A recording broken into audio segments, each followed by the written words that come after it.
Hey cats, what's happening? It's March 17th. Springtime's rolling in Ohio, and one of the harbingers of springtime around here is Buzzard Day in Hinckley, Ohio. It's the day when the buzzards return to Hinckley like the swallows return to Capistrano. So what happens in Hinckley? Well, it's kind of a annual celebration. You could go to the elementary school, you could get a pancake and sausage breakfast for a pretty decent price. They have a little craft show there and some other things to look at. It's unique, it's fun, it's different.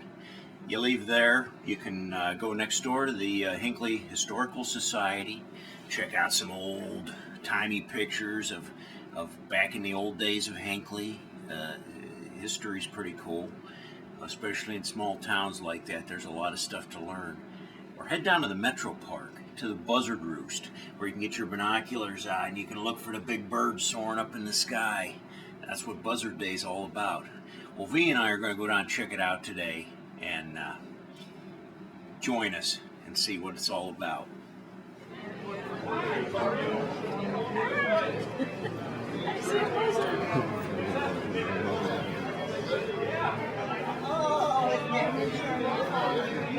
If you need more, just raise your hand, get my attention.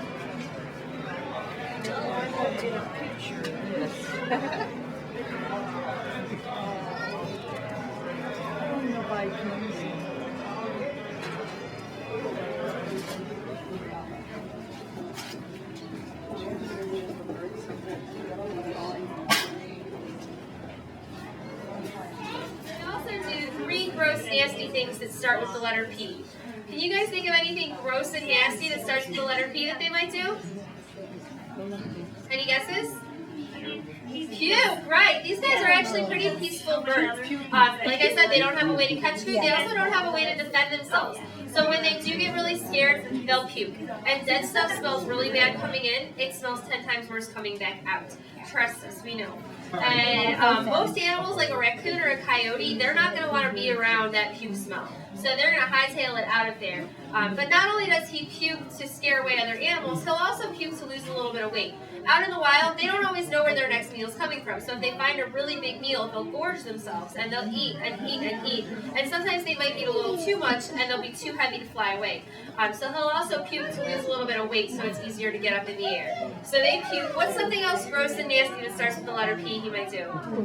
He does poop. Everything poops. I have no fun fact that goes along with it other than that we have to be the ones that clean it up. So he does poop, but you're on the right track. Something related to pooping. Peeing, right. That's actually how he stays cool in the summertime. We don't pee down our legs to stay cool, right? No. Please tell me you guys don't do that. Say no. No, we do not. But he does. That's how he stays cool in the summertime. We sweat, and as we sweat, it evaporates and it cools us off. He doesn't have sweat glands, so instead he pees down his legs. And as that urine evaporates, it cools him off. But not only does it cool him off, it also helps clean out his cuts on his legs. So because these guys hang out around dead things all day, that has a lot of bacteria in it, bacteria that could make him sick. So if he had any cuts or scrapes on his legs, that could get in there and make him sick. But his urine actually has an antiseptic quality, so when he pees down his legs, it also helps to clean out his legs. So he pees, he pukes, and what's something else gross and nasty that starts with the letter P he might do? I'll give you a clue. It has to do with something on his face, and it's something that parents tell little kids not to do when they're little. Pick their nose, right? He picks his nose. If you guys can see his nose, it's pretty large, and you can actually see straight through it. It goes all the way across. That's because he doesn't want all that ookie-gookie nastiness stuck in his nose. That might breed bacteria. So he'll use his longest nail and he'll pick his nose and pull it out. That also is why he has the bald head. Because he's going to have his head stuck in a deer carcass all day long, he doesn't want to have a lot of feathers on his head that can get all that nastiness in it. That would just breed bacteria also. So that's why he just has those tiny little black feathers on his head so that he's not kind of a carrier for gross stuff all day long. So they eat dead stuff, they pee, they puke, they pick their nose. I think they're pretty cool. The same, going along with his nose, he also has those really large nostril openings to increase surface area. He has actually a really good sense of smell. Most birds don't have a very good sense of smell, but he actually does. And he actually can sense the gases that are coming off of rotten and decomposing food. So that's how he finds his food to eat. But even though they eat dead things, they're still picky about it. And they will not eat dead food that's over 3 days old.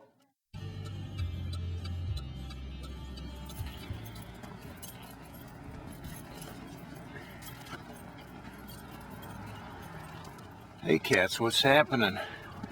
We're in Hinckley Metro Park today. Today is Buzzard Day, March, what is it, 17th? And it's a little chilly.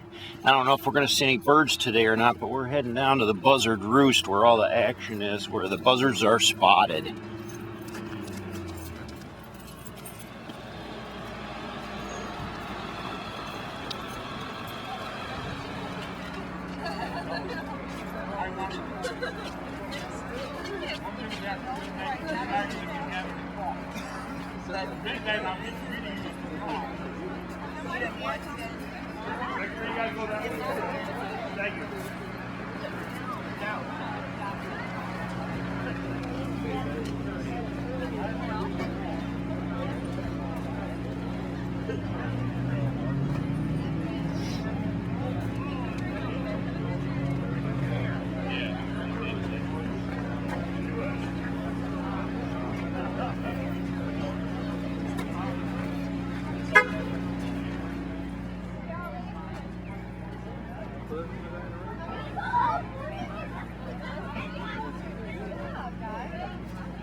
All day. They were just begging over there.